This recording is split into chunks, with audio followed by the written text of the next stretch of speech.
स्वागत है आपका स्टार न्यूज भारत में। मैं हूं आपके साथ परवेज अंसारी और दोस्तों आप देख रहे हैं हमारा खास प्रोग्राम स्टार शख्सियत। आज स्टार शख्सियत में एक ऐसी शख्सियत हमारे साथ मौजूद है जिसे आप जानते ही होंगे, परिचय के मोहताज नहीं होंगे। इनकी हम अगर बात करें तो ये एशियन लॉ कॉलेज के चेयरमैन है और इलाहाबाद हाई कोर्ट में प्रैक्टिस भी करते हैं। आज हम इनसे तमाम राजनीतिक मुद्दों पर चर्चा करेंगे और जिस तरह से हम एक पॉडकास्ट में दिखाते हैं जीवनी को लेकर और राजनीति तक जाते हैं पूरा। तो रियाज जी, आप क्लासमेट भी रहे, थोड़ा सा बताएं। परवेज भाई, जिसे हमेशा की तरह आपके इस कार्यक्रम का मैं हिस्सा हूं जी। और आपने ये मुझे मौका दिया है, मेरे लिए भी सौभाग्य की बात है आपके स्टार न्यूज भारत चैनल में जिस ढंग से मुझे भी आपके साथ काम करने का मौका मिल रहा है। और आज बड़ी खुशी की बात है कि हमारे साथ आज जो हमारी स्टार शख्सियत हैं, इत्तेफाक से हमारे क्लासमेट हैं, बचपन के हमारे साथी हैं। और एक चीज़ और भी बताता चलूँ, आप पत्रकारिता पेशे से भी जुड़े रहे, आपने पत्रकारिता भी यहाँ पे की है हम लोगों के साथ। तो ऐसी शख्सियत नंद किशोर जी हमारे साथ मौजूद हैं। सबसे पहले तो वही जो सवाल छोटा सा बड़ा संक्षिप्त में, तो जिस शख्सियत की हम बात कर रहे हैं हमारे साथ इस वक्त एडवोकेट नंद किशोर जी हैं। इनसे हम राजनीतिक चर्चा करेंगे, लेकिन सबसे पहला सवाल हम करेंगे उससे पहले वकील साहब, सबसे पहले हमारे चैनल स्टार न्यूज भारत में आपका बहुत बहुत स्वागत है। वैसा आपको सभी लोगों को बहुत बहुत धन्यवाद, परवेज जी को, रियाज जी को, कि आपने इस लायक समझा कि हमारी बात दूर तक पहुंचाने के लिए, उसके लिए आपको धन्यवाद। जैसा कि हम पॉडकास्ट की शुरुआत में ही उनके जीवन को लेकर पूछते हैं, उनका जीवन का सफर कैसा रहा और पढ़ाई लिखाई के बारे में सब पूछते हैं, तो थोड़ा सा आप भी बताएं। हाँ, संक्षिप्त में थोड़ा सा अपने जीवन के बारे में, पढ़ाई से लेकर अब एक तक। साधारण परिवार से रहे हैं। हमारे फादर आर्मी में थे, आर्मी भैया रहे, भतीजे रहे, सब आर्मी में हैं। और नवाबगंज के नीमगढ़ मोहल्ले के हम रहने वाले हैं। और जो भी है हमने करा है अपने बल पे करा है। और शिक्षा के क्षेत्र में रही तो हमने इधर MA MBA LLB LLM law में PhD करी है। और एक हमारे दिमाग में ये था कि नवाबगंज में हमारे पड़ोस में अरविंद शुक्ला, पवन शुक्ला जी रहते थे, जो इस समय जज हैं। रियाज भाई हमारे क्लासमेट रहे हैं, तो हम लोग बचपन के क्रिकेट भी साथ में खेली है। तो ये सबसे बड़ी चीज़ है कि हम नवाबगंज में तमाम नेता लोग देखे, तमाम लोग देखे जो अपने व्यापार करके अलग थे। हमारा बाबा भीमराव अंबेडकर जी का मिशन था कि व्यक्ति को शिक्षा सबसे पहले है। जो शिक्षा का दूध पिएगा वो शेरनी जैसे शेर की तरह दहाड़ेगा। तो शिक्षा एक ऐसी चीज़ है जो आपको चीड़ फाड़ के हर जगह स्थान देती है बैठने के लिए। तो शिक्षा देंगे तो शिक्षा का विकास होगा, बच्चे पढ़ेंगे, जज बनेंगे, दूर दराज जाएंगे, तो ये अच्छा लगेगा हमारे लिए। क्योंकि इससे पहले अपने यहाँ नीट की तैयारी होती थी, तो नीट की तैयारी में ये होता था कि बच्चे ज़्यादातर MBBS करते थे। हमारे विद्यालय से बच्चे पढ़ के आजकल जज तमाम जगह जा रहे हैं, ये है। तो इस बीच आप जो है इलाहाबाद हाई कोर्ट में प्रैक्टिस भी करते हैं, किस तरह से अपना जो है कीमती समय देते हैं, क्योंकि आप इतना बड़ा कॉलेज भी चला रहे हैं। ऐसा हमारा रजिस्ट्रेशन 2010 से है और 2010 से हमने वकालत पेशा स्टार्ट करा। उसके बाद हमने हाई कोर्ट में हमारा 2013 से एडवोकेट ऑन रोल है। हर बार मतलब महीने में हमारे 5 से 7 केस लगते हैं, 10-12 केस तक हो जाते हैं। तो हफ्ता में 15 दिन में बीच में जाते भी हैं, हमारे जूनियर भी उसको देखते रहते हैं। ये है। नंद किशोर जी, मैं सबसे पहले अब आपसे जो पहला सवाल पूछूंगा आपसे, अधिवक्ता हैं, पत्रकार रहे, अब आपने जो यहाँ एशियन लॉ कॉलेज के रूप में। नहीं, अभी रियाज जी आपने पत्रकार की बात की, तो आपने जब पत्रकारिता शुरू की थी तो थोड़ा सा वो भी दर्शकों तक बताएं। देखो, पत्रकारिता में हमने बिल्कुल निडर पत्रकारिता करी थी। और उस समय करी थी जब हमारी मोछें भी नहीं निकली थी, तो करी थी। तो उस समय ओसवाल फैक्ट्री बनी थी, पोंटी चड्डा आया, तो उसके हम उद्घाटन में भी गए। तो हमारे एक सीनियर पत्रकार थे जिनके पास आई कार्ड नहीं था, तो उन्हें अंदर प्रवेश भी नहीं दिया गया। तो हमारे पास आई कार्ड था, तो पोंटी चड्डा जी ने बुलाया कि आप अंदर आइए। नहीं तो हमने उनको सम्मान से गुरु पत्रकार जी को कि अंदर बुलाइए, तो वो अंदर भी आए। तो हम हमेशा से ही जो गरीब तबके, कुचले हुए, मतलब जैसे जिनका कोई अधिकार नहीं मिल रहा, जिनका कोई सुन नहीं रहा, उनको हमने अपने जैसा होता उनकी हमेशा मदद करी है। चाहे वो सामाजिक समस्या हो उनकी, या पुलिस की कोई समस्या हो, या घरेलू कोई समस्या है, तो हम उसे पत्रकारिता से ज़्यादा उनकी समस्या निपटाने में ज़्यादा ध्यान देते थे।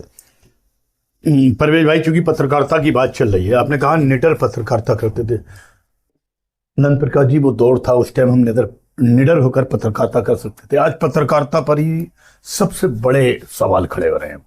तरह तरह के नामों से हमें नवाजा जा रहा है, कहीं गोदी मीडिया, कहीं दलाल मीडिया।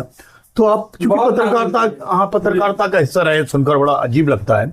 ये अलग बात है, हम सब उसका हिस्सा नहीं है। हम जो सोशल मीडिया पर हम लोग जो अपना काम कर रहे हैं, हम बड़े चैनलों में नहीं है, नेशनल चैनलों में नहीं। लेकिन ये सुनकर आपको कैसा लगता है जब इस ढंग से नामों से पुकारा जाता है बड़े पत्रकारों? ये गलत है जो भी इस तरीके का नाम बदनाम करते हैं, क्योंकि आपकी बात, हमारी बात जो समाज में रखी जाती है, तो एक व्यक्ति अकेला समाज में बात नहीं रख सकता। तो आपके माध्यम से या बड़े पत्रकार या छोटे पत्रकार सब समान होते हैं। सब, जैसे एक छोटी सी घटना बता रहे हैं, मरने वाला तो मर गया, लेकिन पत्रकार जो है उसकी सारी समस्या निकालते हैं। भाई साहब, ये दुर्घटना हुई तो इसके साथ में ये बीमा भी मिलना चाहिए, उसके घर वालों को सरकार की तरफ से कोई लाभ होना चाहिए, वो भी होने चाहिए। ये चिंतन अगर कोई करता है देश में, तो पत्रकारों से ज़्यादा चिंतन कोई नहीं कर सकता।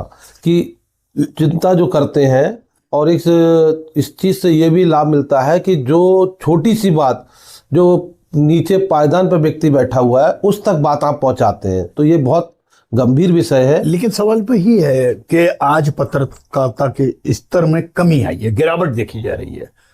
पार्टीबंदी पक्ष बनकर हम लोग काम कर रहे हैं आजकल, पत्रकार, ये देखा जा रहा है। आप किस नजरिए से देखते हैं? देखो, पत्रकार तो अपने आप को निडर होता है, ना किसी के बिकाऊ होता है, ना किसी के वैसा होता है। उसे जो अपनी बात कहनी होती है, निसंकोच कहता है, दिल खोल के करता है, दिल खोल के बात करते हैं। तो पत्रकारिता किसी के हाथ में नहीं है। पत्रकारिता जो आप कर रहे हैं वो अच्छी चीज़ है, लेकिन ये जो इस टाइप के ब्लेम लगाते हैं, वो खुद ही गलत व्यक्ति वही लगा सकते हैं। लेकिन पत्रकार जो है देश का तीसरा स्तंभ माना जाता है, चौथा स्तंभ माना जाता है देश का। तो उसको इधर उधर की बात नहीं करना चाहिए। यहाँ तक कि अटल बिहारी वाजपेयी जी की जब सरकार गिरी थी, तो एक पत्रकार साहब ने पूछा भी था कि आपकी सरकार गिर गई है, इसमें आप कोई बयान नहीं देंगे? तो अटल बिहारी वाजपेयी जी ने ये कही, भाई ताबूत वाले कांड में मैं अपना काम कर रहा हूँ और पत्रकार बंधु अपना काम कर रहा है, जो जैसा है उसे करना चाहिए। ये रही पत्रकारिता की बात। लेकिन परवेज भाई, चूंकि हम फिर आपके ही उस पर आ जाते हैं, हमने भी कॉलेज को लेके भी बात की, और जो है तो इलाहाबाद हाई कोर्ट में ये कॉलेज की अगर बात करें परवेज भाई, तो सबसे पहले हमारा आपसे सवाल यही है कि आप शहर में खोल सकते थे, लखनऊ खोल सकते थे, यूनिवर्सिटी बना सकते थे, जैसे लोग आजकल शहरों की तरफ। आपने ये नवाबगंज, और नवाबगंज में भी एक बिल्कुल देहात एरिया जो नवाबगंज से काफी हमारे बाहर है, 3-4 किलोमीटर दूरी पर है, गंगापुर में आपने ये अपना इंशाल्लाह कॉलेज का इसका निर्माण कर नई पहचान दी। देखो, ये तो एक व्यक्ति के अपनी पहचान के हिसाब से लोग चलते हैं। और सबसे बड़ी चीज़ है, हम जो भी काम करते हैं मन से करते हैं, हम किसी के साथ छल कपट नहीं करते, सबसे बड़ी चीज़। दूसरा ये है कि हमें ये विश्वास था कि हम नवाबगंज के क्षेत्र के लोगों को जज बनाए, वकील बनाए, जो देश में जाके नाम करे, यही हमारा उद्देश्य था। इसीलिए हमारे यहाँ हर तबका बच्चा पढ़ सकता है। लोग जो कहते थे महंगी पढ़ाई लाख की है, LLB मेरा बेटा नहीं कर पाएगा, मेरी बहन नहीं कर पाएगी, मेरी बहू नहीं कर पाएगी, मेरी बिटिया नहीं कर पाएगी, तो हमारा उद्देश्य ये रहता है कि बेटा जो फीस है अभी दे जाओ, नहीं हो तब दे जाना, लेकिन आप कर लो। हमारे यहाँ जितने भी लोग आए, अभी तक आपको देखा होगा 10 साल हो गई, लेकिन किसी ने ये नहीं कहा होगा कि हम वहाँ विद्यालय में गए कि हमें निराशा मिली, कि उन्हें हमें डांट दिया, उन्हें भगा दिया, पैसे की कमी के चलते हम अपने ला करने का सपना उनका उज्ज्वल ऐसा नहीं। जी, वैसे तो ये गंगापुर है, लेकिन मैं आपको बता दूं कॉलेज जहाँ पर है, ये न्याय नगर मैंने लिखा हुआ देखा था एक बैनर पे। हाँ, ये है कि ना गंगापुर गांव, उसमें कई नाम आते हैं, खामपुर गंगापुर आता है, लेकिन न्याय नगर, जब न्याय का विद्यालय यहाँ खुला हुआ है, तो इस गांव का भी नाम न्याय नगर होना चाहिए। ये हमारी मतलब सोच थी, और ये आप लोग भी करेंगे तो न्याय नगर हो जाएगा, तो और अच्छा रहेगा। ये तो सारी बातें नहीं, लेकिन अब जिस तरह से हम देख रहे हैं, आपने जगह जगह होर्डिंग लगा रखे, हालांकि उस पे आपने अभी लोगो नहीं दिया कि किस पार्टी का, लेकिन जिस तरह से 121 विधानसभा नवाबगंज आपने लिखा है, प्रचार हुआ, लेकिन हम देख रहे हैं कहीं ना कहीं आप राजनीतिक टच में है, तो ये राजनीति का खुमार आपको कैसे चला? देखो, शायद आपको जानकारी नहीं हो, हम 97 से लेके विद्यार्थी परिषद में नगर प्रमुख रहे हैं। उस समय विद्यार्थी परिषद हम थे, अरविंद शुक्ला जी थे नगर से, और दूसरा यहाँ से लेके विद्यार्थी परिषद बड़े बड़े हमने अधिवेशन करे हैं, बेंगलोर में अधिवेशन करा है, अलीगढ़ में अधिवेशन करा है और आपके मुरादाबाद में अधिवेशन करा है। तो विद्यार्थी परिषद का जो भी कार्यकर्ता होता है, विद्यार्थी होता है, उसे कूट कूट के राजनीति तो होती है। इसके अलावा तमाम हमने नवाबगंज में आदर्श महाविद्यालय में आंदोलन करे थे। उस समय जानकारी हो नहीं हो कह नहीं सकते हैं। तो उस समय हमने क्या नाम कल्याण सिंह जी को बुलाया था, उनका जलपान अपना कम्युनिटी हॉल में रखा गया। इसके अलावा कल्याण सिंह जी मुख्यमंत्री थे उत्तर प्रदेश के साथ उस दौरान? उस समय मुख्यमंत्री नहीं थे, उस समय मुख्यमंत्री पद से नहीं थे। अच्छा, पूर्व मुख्यमंत्री थे। अच्छा। और इसके अलावा 14 दिन हम लोग राम लहर में माननीय संतोष गंगवार जी, राजवीर सिंह जी और विजय पाल जी, राजेश अग्रवाल जी, अरविंद कुमार शुक्ला जी, राजेंद्र कुमार शुक्ला जी, नीरेंद्र जी, ये हम 14 लोग शाहजहांपुर जेल में राम लहर में 14 दिन बंदवीर है। उसके बाद हमें रोजा भेज दिया गया सब मंडी में, वहाँ भी हमने 14 दिन बीजेपी के उसमें 14 दिन जेल में भी रहे। तो आपको लगता है आप स्टेब्लिश हो चुके हैं, आपका कारोबार लाइन पर आ चुका है, तो अब अलग करना चाहिए? तो जो पुराने आपने काम किए थे राजनीति में, उसी के चलते ये 121 विधानसभा के जो पोस्टर आपने, पैसे तो फ्लेक्सी आपकी हमेशा बधाई संदेशों की रहती थी एशियन ला का, लेकिन पहली बार हमने कहा इन्होंने एक संदेश 121 विधानसभा जो लिखा गया, उसका माने तो कहीं ना कहीं विधानसभा की तैयारियों में आप देखो, अपनी मांग तो आदमी को करना चाहिए, क्यों जब तक व्यक्ति मांगेगा नहीं तब तक कुछ मिलता नहीं है, और मांगेंगे तभी कोई पार्टी हमारे बारे में सोचेगी। क्योंकि हमारे समाज के लिए अभी तक जो है पूरे प्रदेश में कहीं पे कोई सीट नहीं दी है, तो इसलिए हम लोग का वोट जो है नवाबगंज में 35 से 40% हम लोग का वोट है, और 20,000 घर में सीधे डायरेक्ट हमारा संपर्क है, और लगभग 10,000 घरों में हमारे जो है कार्यकर्ता हमारे मिलने वाले, हर किसी चीज़ के मोहताज नहीं है कि हमें जाके बताना पड़ेगा हम कौन है। तो कहना चाहिए राजनीति में आने का बिगुल फूंक दिया है आपने, अब राजनीति करना ही करना है। नहीं, राजनीति में तो है ही, बिगल भी फूका हुआ है, लेकिन अब पार्टी क्या निर्णय लेती है, पार्टी के हम सिपाही है, पार्टी जो निर्णय लेगी हम मान लें। लेकिन राज जी, राजनीति में आते हैं तो जनता से जुड़ाव बहुत जरूरी होता है, तो जनता के लिए आपने ऐसा क्या किया? जनता के लिए तो जो हमारे पास आ रहे हैं हम उनके पास भी जा रहे हैं। जैसे किसी छोटी मोटी कानून की समस्या होती है, किसी की बहू बेटी में मतलब जैसे छोड़ा छाड़ी हुआ, तो हम 90% के आज तक का जितना रिकॉर्ड है दहेज प्रथा में नहीं कभी साथ दिया है, और ज़्यादातर समझौता कराने में ही ज़्यादा ध्यान देते हैं। समझौता कराने से कि दोनों परिवार हमारे वो हो जाते हैं और तीसरे दोनों लोग से हमारी मुलाकात हो जाती है। हम संबंध विच्छेद में कभी ध्यान नहीं देते हैं, जितने हुए हैं संबंध बनवाए हैं। नंद किशोर जी, ये बात रही आपकी कि आपने लोगों के लिए समाज सेवा की है, लेकिन समाज सेवा हमने देखी है, समाज सेवा के रूप में तो हमने देखा बलदेव राज सूरी थे, स्वर्गीय बलदेव राज सूरी जी थे, उन्होंने भी विधानसभा चुनाव लड़ा। मैं आपसे एक बात पूछना चाहूंगा, नवाबगंज कुर्मी बाहुल विधानसभा मानी जाती क्षेत्र है, गंगवार समाज का व्यक्ति ही हमेशा यहाँ विधायक बनता चला आया है, और ऐसे मौके पर एक इतनी बड़ी कहना चाहिए चुनौती आपके सामने है, गंगवार समाज के सामने, कि जहां पर बड़े बड़े विशाल गंगवार जी टिकट के दावेदार हैं, रमेश गंगवार भी दावेदार हैं, भुजेंद्र गंगवार जी हैं, एक नाम और आता है श्रुति गंगवार जी का भी कहीं ना कहीं हवा में है, अभी वो अलग बात है। इतने बड़े नामों के बीच में आपको क्या लगता है कि आपको टिकट मिल सकेगा? मतलब बीजेपी से सारे गंगवार ही दावेदार। देखो, वो समय बलदेवराज जी वाला समय और था, आज समय की पुकार है। हर घर घर में नंद किशोर के लिए लोग चाह रहे हैं। जातिवाद से कोई फर्क नहीं पड़ता है, क्योंकि कुर्मी भी हमारे भाई हैं, अदर वाले भी हमारे भाई हैं, सब हमारी चिंता करते हैं, सब समाज हमारे लिए बढ़ चढ़ के हिस्सा लेके हमारे साथ जुड़ा हुआ। आपने देखा बलदेव राज सूरी जी अब चुनाव मैदान में उतरे, हमने सुना है उनके बारे में, बहुत छोटे छोटे थे तब, उनको जनसंघ से लड़े और शायद भाजपा 200-250 वोट मुश्किल से तो उस समय जनसंघ थी, उस समय मात्र 2 देश में सीटें निकली।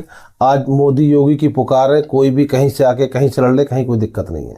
आज जो बीजेपी का आज जो आपको लग रहा है डंका बज रहा है प्रदेश में, और दूसरा जो है हमारी पार्टी जो है सबका न्याय, सबका साथ, सबका विश्वास लेके चल रही है, तो कहीं कोई दिक्कत नहीं है, सब हमारे भाई हैं। या जातिवाद से चुनाव नहीं होता है, सबका साथ, सबका विश्वास, सबका विकास, सबका विकास। लेकिन तो परवेज भाई, मेरा सवाल प्लीज, एक सवाल मैं पूछना चाह रहा हूँ, सबका साथ सबका विकास, नवाबगंज में अगर हम नजर दौड़ाएं, जितनी भी सीटें हैं, ब्लॉक प्रमुख, गन्ना चेयरमैन, यहाँ तक जिला पंचायत की जो सीटें, जी जी, सारी सीटें एक वर्ग विशेष के लोगों पर, अगर कहें कि गंगवार समाज के लोगों पर ही हैं, तो सबका साथ, सबका विकास, सबका विकास कहाँ है? नहीं वो सही नहीं है, लेकिन सबसे पहली बात तो ये है कि जब वो लोग आ रहे हैं, जब आप अपनी मांग करें तभी तो आपके बारे में विचार करा जाएगा, है ना। जब आप अपनी मांग ही नहीं कर रहे हो, जब आप टिकट मांग ही नहीं रहे हैं, जब टिकट मांग ही नहीं रहे हो, जब आप जिला पंचायत में जा ही नहीं रहे हो, जिला पंचायत की बात नहीं कर रहे हो, तो फिर कौन आपकी सुनेगा। जब आप मांग करोगे, जाओगे सबके साथ में, तो विचार आप पे भी होगा। तो हमारे ऐसा कोई जाति भेदभाव नहीं है, पार्टी में सबका ध्यान रखा जाता है। आप खन्ना जी को देख लीजिए, वो 9 बार के विधायक हैं, उनके मुश्किल से परिवार के 10-20 वोट होंगे, लेकिन जीत रहे हैं। अभी आप देखिए तमाम ऐसी जगह है, तो यहाँ पे ऐसा कुछ नहीं है, क्योंकि आपका खुद का बेस क्या है और खुद आपने जनता की सेवा करे तो जनता आपके साथ है। कोई पार्टी में जाति भेदभाव नहीं होता है। एक सवाल और जानना चाहेंगे, क्योंकि आपने बड़ा सफाई से ये बात कह दी, आपको लगता है कि इस बार कुछ अलग भाजपा यहाँ करने जा रही है? हाँ, पार्टी की गतिविधियां भी आप देख रहे होंगे, क्योंकि जनता की पुकार है कि कुछ परिवर्तन होना चाहिए। तो परिवर्तन क्या, हमारे सभी समाज के लोग रह चुके हैं, तो अब ये है कि कोई एक ऐसा व्यक्ति आए निकल के जो कानून की बात जानता हो। कानून आज की जगह हर जगह है, कि महिलाओं का उत्पीड़न हो रहा है तो कानून वाला हर जगह, वकील मिल जाएंगे, हमारे हर जगह मिल जाएंगे। तो उन्हें एक व्यक्ति साफ सभी छुपी वाला व्यक्ति चाहिए उन्हें। अब मैं आपको एक बड़ा, चूंकि चुनाव विधानसभा की तैयारी कर दी है, फ्लैक्स लग चुके हैं, बैनर लग चुके हैं, मैसेज नवाबगंज की विधानसभा की जनता तक आपका पहुंच चुका है परवेज भाई, लेकिन एक बड़ा पीछे ले जाता हूं मैं आपको। आपने कहा किसी ने हिम्मत और साहस नहीं। एक कश्यप साहब थे, मैं उनका नाम भूल रहा हूँ, विधानसभा चुनाव में उन्होंने अपना पर्चा दाखिल किया था नवाबगंज से ही। तो पर्चा दाखिल करते करते हालात ये है कि बीच चुनाव में ही उनकी हत्या कर दी गई। लाइन टाइम चुनाव था, लोग कहते हैं लाइन टाइम बुझा दी गई। उस टाइम चुनाव फिर दोबारा हुआ था, दोबारा हटा था चुनाव। तो इस ढंग की भी घटनाएं यहाँ हुई है, कहीं भयभीत तो नहीं है? अरे भयभीत क्या, हम कानून वाले हैं भैया, हमारे पास ना आगे है ना पीछे है, और कानून वाले का हमारे इतना साथ, वकील हमारे सब साथी हैं, और न्याय के हम लोग दिलाने वाले। जहाँ पे 376 में कोई नहीं खड़ा तो वकील खड़ा होता है, 302 में कोई नहीं खड़ा तो वकील खड़ा होता है। तो हमारी किसी से रंजिश नहीं, बुराई नहीं। एक ये है जनता की बात सुनना है, जनता की बात जनता तक ले जाना, और क्या करना। आपने कहा आप कानून वाले, पार्टियां तो कई हैं, समाजवादी है, कांग्रेस है, बसपा है, और भी कई पार्टियां, लेकिन आपने बीजेपी को ही क्यों चुना? देखो, बीजेपी में हम शुरू से रहे हैं, विद्यार्थी परिषद से रहे हैं, तो दूसरी कोई पार्टी में हमारा ना वजूद बन पाएगा, ना हम वहाँ पे अपनी बात कह पाएंगे। यहाँ पे हमारे जब आंखें खोली जनसंघ में और आरएसएस में रहे, तो दूसरी जगह हमारा दिल गवाही नहीं देगा, तो इसलिए हम दूसरी जगह ना जा सकते। बीजेपी में? हाँ, शुरू से। या ऐसा तो नहीं कि उगता सूरज है बीजेपी आज के दौर में? नहीं, पार्टी उगता सूरज क्या, वो तो आपको दिख रहे हैं, क्योंकि जो काम करेगा वो दिखेगा, जो काम नहीं करेगा पार्टी कोई भी समाप्त हो जाएगी, है ना। अच्छा, लगता है बीजेपी आपको टिकट देगी? हाँ, पार्टी का निर्णय है, निर्णय होने। किस बेस पे? पार्टी का ये कोई बेस नहीं होता। अभी आप देख चुके होंगे, आपने मोहन यादव जी को अभी हाल ही में चुनाव हुआ था, उन्हें बना दिया, तो पार्टी कहीं से भी किसी को उठा के बना सकती है, इसमें कोई किसी का वो नहीं है। ये बात तो सही है। भाजपा की अगर बात करें, बड़े चौंकाने वाले पर्वे हमने देखे हैं, ऐसे ऐसे चौंकाने वाले निर्णय भाजपा की तरफ से बड़े लेवल पर भी आए। तब किसे मुख्यमंत्री, दिल्ली की मुख्यमंत्री, कभी नाम नहीं सुना, राजस्थान, मध्य प्रदेश, ऐसे ऐसे धुरंधरों के बीच में। तो ये तो चौंकाने वाले, तो शायद उम्मीद कर सकते हैं नवाबगंज में भी कुछ चौंकाने वाला मामला आएगा। चल रहा। लेकिन एक चीज और पूछेंगे इस बीच में आपसे, एक सवाल हमारा रहेगा। हम आजकल आपको सांसद जी, पूर्व सांसद, 8 बार के सांसद, आज के हमारे बरेली का गौरव, महामहिम राजपाल महोदय झारखंड के दाएं बाएं आप अक्सर दिखते हैं। वो यहाँ आते हैं तो आप उनके साथ होते हैं। हमने देखा झारखंड जब शपथ भी हुई थी आपकी, आपने महामहिम संतोष गंगवार जी ने जब अपना कार्यभार ग्रहण किया, तब भी आप वहाँ थे। तो उनके साथ आजकल आप कुछ ज्यादा नजर आ रहे हैं, ऐसा कहीं वहीं से तो ऑक्सीजन ये नहीं मिलना शुरू हुई है? नहीं, ऑक्सीजन तो नहीं कह सकते, लेकिन सबसे बड़ी चीज है महामहिम हमारे वट वृक्ष हैं। और 97 में जब हम जन्माष्टमी मेले के अध्यक्ष रहे, और उससे पहले हम जब राम जन्मभूमि में अंदर रहे, और उस समय विधायक आपके गेंदल लाल जी खत्म हुए, तो बहुत पुराना संपर्क है और ऐसा नहीं कि आज का है। और हमारा सबसे बड़ी नीति और वो रहती है कि हम जिसके साथ जुड़ते हैं दिल से जुड़ते हैं, तो वो भी उन लोगों को चाहते हैं जो उनकी चिंता करते हैं। वो हमारे अपना चिंता करते हैं हर समय, और हर रोज़ हमारी बातचीत भी होती है। आज भी हमारी बातचीत हुई, वो हो सकता है कल आज रात में आके कल आ रहे हैं। तो हम लोग मंथन करते रहते हैं। फिर हमारे गुरु हैं, वट वृक्ष की तरह है, तो उनका आशीर्वाद तो रहेगा ही रहेगा हमारे ऊपर। ये जो सवाल आपने कहा आशीर्वाद, परवेज भाई, हम लोग जब भुजेंद्र जी का इंटरव्यू कर रहे थे तो उन्होंने भी यही बात कही थी कि संतोष जी का आशीर्वाद हमारे ऊपर है। तो ये आशीर्वाद किस किस को साथ रहेगा? गुरु है और वट वृक्ष है, तो भरोसा है। भरोसा है, और बिना भरोसा के कुछ चलता नहीं है। अच्छा, इस भरोसे के बीच में कहीं एक नंबर ऐसा आ जाए कि उनकी बेटी, आजकल हम आपके यहाँ भी कार्यक्रमों में जी जी जी, और बहुत एक्टिव है श्रुति गंगवार जी, और कहीं ऐसा ना हो आशीर्वाद देते देते पूरा आशीर्वाद होते ही चला जाए, विधानसभा का टिकट लेके श्रुति गंगवार जी आ जाए। हमने क्या कही, पार्टी जिसको टिकट देगी हम उसको लड़ाएंगे। हमें टिकट मिलता हम लड़ेंगे, अगर दूसरे को टिकट मिलता है तो उसे लड़वाएंगे। तो इस बीच नंदकिशोर जी क्या करेंगे? भाई पार्टी का निर्णय है, पार्टी के हिसाब से चलेंगे, हम पार्टी के सिपाही हैं।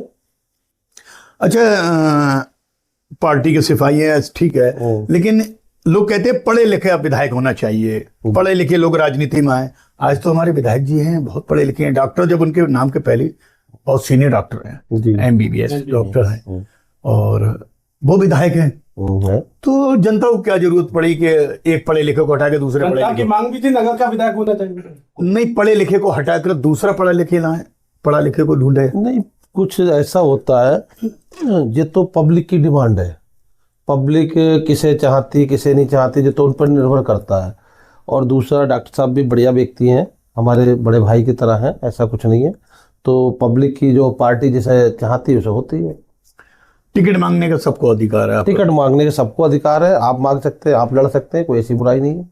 फिलहाल आपने राजनीतिक पत्ते खोल दिए हैं नवाबगंज विधानसभा को लेकर, तो जनता के बीच आप गए होंगे, दौरा किया होगा, क्षेत्र की क्या समस्या है नवाबगंज विधानसभा क्षेत्र की? ज्यादा कोई विशेष वैसी समस्या नहीं, जो पारिवारिक ज्यादा होती है कि इनने हमारी मेड़ काट दी, कि इन्होंने हमारे शादी में नहीं आए तो उनको लड़का लड़की छोड़ा छाड़ी की, इस तरीके की समस्या आती है। थाने की आती है, SDM की आती है, बाकी कोई ऐसी बड़ी समस्या आती नहीं है। और ये हम लोगों के लिए तो रूटीन की समस्या तो जो होती है तो हम निपटा देते हैं। हमारे कॉलेज में आ जाते हैं तो वहाँ निपटाते हैं, उनके गाँव में होते हैं तो दो पक्षों को बुला के समझा के उन्हें समझौता करा देते हैं। एक सवाल और रहेगा, पढ़े लिखे की बात जब चल रही है, क्योंकि शिक्षित लोगों को राजनीति में आगे आना चाहिए, और ये हम देख रहे हैं ऊपर तक जितने भी बड़े लीडर हैं ज्यादातर उसमें से कम शिक्षित लोग हैं, कम पढ़े लिखे लोग हैं। ऐसा और तो बहुत तरक्की की है उन्होंने भी, जो पढ़े लिखे नहीं हैं उन्होंने भी बहुत राजनीति में तरक्की की है। देखो, अब आपने कहा कि IAS PCS और ये काशीराम जी की अगर बात करें, हमने संविधान की बात करी बसपा में, तो काशीराम जी ने बहन मायावती जी से कहा था, उनके घर पे गए, उनके पिताजी से कहा था कि आप बेटी को क्या बनाना चाहते हैं, ये बेटी क्या बनना चाहती है? तो उन्होंने कहा था ये IAS PCS अधिकारी। बोले मैं इसको ऐसा बना दूं कि IAS PCS अधिकारी इनके पीछे पीछे घूमे। तो वो राजनीति थी। तो कहीं यही तो सपना नहीं है आपका भी कि IAS PCS अब पीछे पीछे घूमे? कहीं राजनीति के सहारे कुछ और तो नहीं है? भाई राजनीति तो एक ऐसी होती है कि आपकी बात हम विधानसभा तक ले जा सकें, सबसे बड़ी चीज। जो लोग नीचे दबे हुए हैं, जिनकी तमाम समस्या है, तो वो ऊपर तक जाके उनकी बात हो सके। अभी हाल ही में हमने DM साहब के सामने रखी है, 58 करोड़ का जो किसानों का भुगतान था वो समय पर नहीं हो पा रहा, तो इसलिए हमने जाके उनसे ज्ञापन भी दिया, उनसे वार्ता भी की। तो इस तरीके की जो समस्या हमारे लोगों की, समस्या समाधान हो जाए, फिर आदमी जुड़ेगा एक दूसरे, जिसकी समस्या का समाधान होगा। और अभी नई हाल में एक चीज़ और करने जा रहे हैं हम, जो जितनी भी ट्रेनें अपनी नवाबगंज बिजोरिया से होके जाती हैं उनका स्टॉपेज, हाँ, यहाँ पे 1 मिनट या 2 मिनट का स्टॉपेज होना चाहिए। तो वो भी हमारा लेटर बन गया, अपने सांसद जी से भी बात हो गई। इसके बाद हमें जो है रेल मंत्री जी से भी मिलना है उस पर्पज से। बहुत सारी चीज़ें हैं। परवेज भाई, फिर वहीं आप थोड़ा वो ओसवाल मिलके किसानों की भी थोड़ी बात हो जाए आप इधर। जी जी बिल्कुल, जैसा कि आपने कहा कि मैंने भी लेटर दिया, लेकिन उससे पहले तो सुनीता गंगवार, जो एडवोकेट सुनीता गंगवार हैं, आम आदमी पार्टी के लीडर हैं, तो लगातार जो है किसानों की समस्याएं उठा रही है, जबकि कोई भी जनप्रतिनिधि जो है ऑन कैमरे पर नहीं बोला है बीजेपी। नहीं, वो कौन क्या बोला हमें नहीं जानकारी, लेकिन ये हम तो जब देखी हमारे पास समस्या लगी तो हमने जाके डीएम साहब से वार्ता भी की और एक उनको पत्र भी दिया, उसका हमारे अखबार में भी निकला हुआ है। उन्होंने टाइम भी दिया कि हम चीनी जो है व्यापारियों से हमारी बात हो गई, चीनी बिकवाते हैं, फिर 2-4 व्यापारियों को बुलाया है, फिर फैक्ट्री में जो भी होगा उस तरीके से हम किसानों को भुगतान कराया जाएगा। नंद प्रकाश जी, जैसे चीनी बिकने की बात सामने आई है, करोड़, 2 करोड़, 3 करोड़, 4 करोड़, 5 करोड़ कितना स्टॉक होगा इस मिल के बाद चीनी के? मैंने नहीं देखा है, मैं नहीं गया हूँ, लेकिन अगर माना जाए तो इससे बड़ा स्टॉक नहीं हो सकता। 70 करोड़ का बकाया है किसानों का।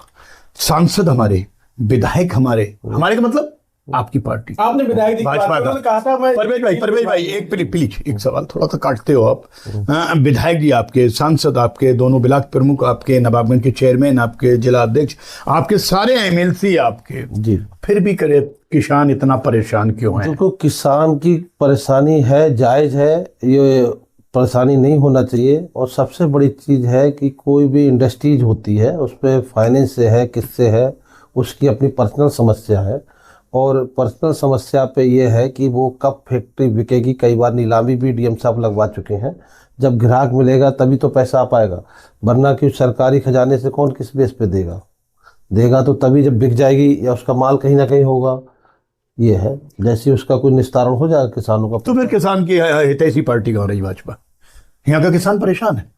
बजाज मिल तो बिकने की स्थिति में ही चल रही है। सेंटर मिले उस पर भी करोड़ों रुपया बकाया है, उसका ही मिल जाता नहीं मिल रहा, धीरे धीरे मिलेगा, क्योंकि नहीं, किसानों को धीरे धीरे, अब किसानों को लेने का नंबर आएगा, अगर नहीं देंगे आपने, अगर 20,000 रुपए भी 10,000 रुपए भी अगर आपने लोन लिया है तो आपको सीधे जेल में ठोस दिया जाता है। नहीं, वो बैंक का सिस्टम है, ये एक उसका जबकि सारे इंजन और डिब्बे भाजपा के सब टोटल नहीं, तो वो उसके चल रही है बातचीत होने के बाद सब निस्तारण हो जाएगा किसान का। चलिए, हम आपकी बातचीत चल रही है, आप और दूसरा ये भी जो भी किसान है वो सब पार्टी के ही लोग हैं, कोई बाहर से तो है नहीं है। यही तो सबसे बड़ी दिक्कत तो यही है। भाजपा यहाँ से जीत के गई, विधायक जी इन्हीं किसानों के वोट से विधायक बने हैं। छत्रपाल जी इन्हीं किसानों के वोट से यहाँ विधायक बन रहे हैं। सब लोग मंथन कर रहे हैं, ऐसा नहीं कोई बैठा नहीं है। तो एक लेकिन रिजल्ट अभी पॉजिटिव नहीं आ पा। पॉजिटिव तो यही आगा कि फैक्ट्री पे लोन है या क्या है, फैक्ट्री नीलामी भी कर चुके, लेकिन ग्राहक मिलेगा तभी तो उसका पैसा आगे, तभी तो किसानों को भी दिया जाएगा। लेकिन ऐसा ही लग रहा है कि किसानों को फिर एक लॉलीपॉप ही दिया जा रहा है।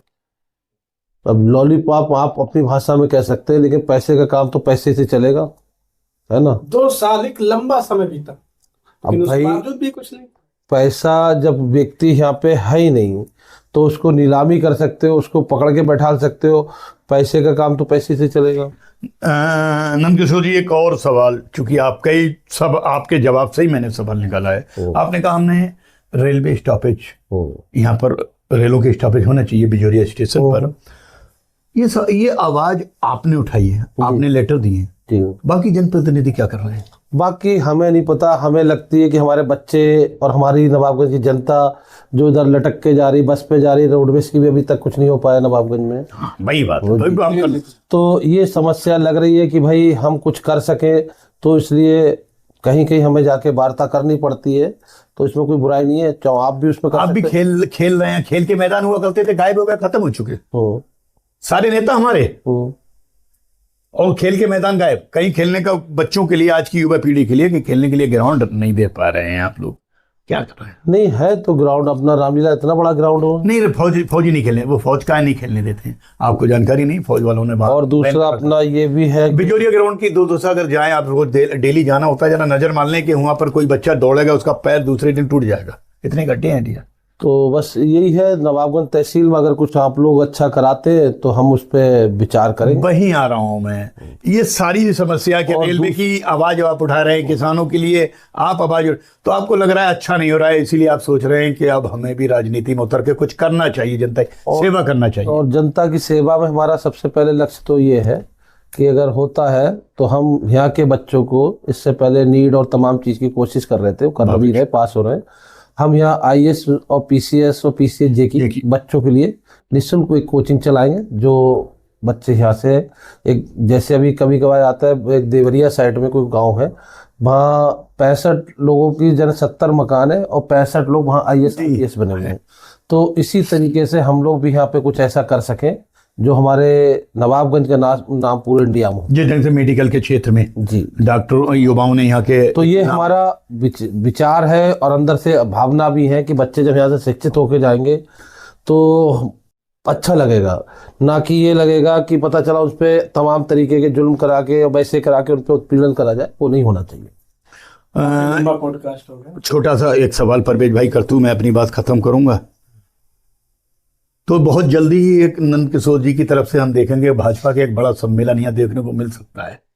बिल्कुल मिलेगा, जो पार्टी के जिनकी निर्देश, तैयारियां हैं, पार्टी का जो निर्देश होगा बिल्कुल होगा। और हम देखो जो भी काम करते हैं मन से करते हैं और जिसके साथ जुड़ते हैं मन से जुड़ते हैं, सबसे बड़ी चीज़। चाहे वो हमारा मोहल्ले का बच्चा हो चाहे बाहर का बच्चा हो, हमें छल कपट नहीं आती है और ऊपर वाला चाहेगा तो कुछ ना कुछ अच्छा ही होगा नवाबगंज के लिए। ठीक। तो क्षेत्र की जनता के लिए आपका क्या मैसेज है? क्षेत्र की जनता के लिए ये है कि या ये कहें, इन्होंने मैसेज नहीं किया, अगर हम कहें कि परवेज भाई क्या अपील करना चाहोगे अपने लिए, जिस ढंग से चुनाव मैदान में कूदने का आपने राजनीति एक का प्लान बनाया ये है, तो देखो, तो लोगों से किस ढंग की आप अपील? अब तो ये जनता के हाथ में है, जनता को किस टाइप के व्यक्ति चाहिए, है ना, ये तो जनता ही निर्णय लेगी। लेकिन हाँ, फिर भी अपील तो करी चलें हमारे चैनल के माध्यम से। अगर टिकट मिलता है और टिकट पार्टी दे रही है तो हम जनता के साथ 24 घंटा जुड़े हुए हैं और जनता की सेवा करेंगे। सबसे पहले तो ये है जो नवाबगंज में असुविधाएं चल रही हैं उसको पूरा कराया जाए। बहुत अच्छी सोच है आपकी। असुविधा की आपने बात की, किस तरह की असुविधा? देखो ये तो अभी हो गया, जैसे शिक्षा का स्तर है नवाबगंज का देखा जाए मंडल में अच्छा है नीट के लिए, लेकिन अभी आईएएस पीसीएस पीसीएस के लिए किसी का रुझान नहीं है।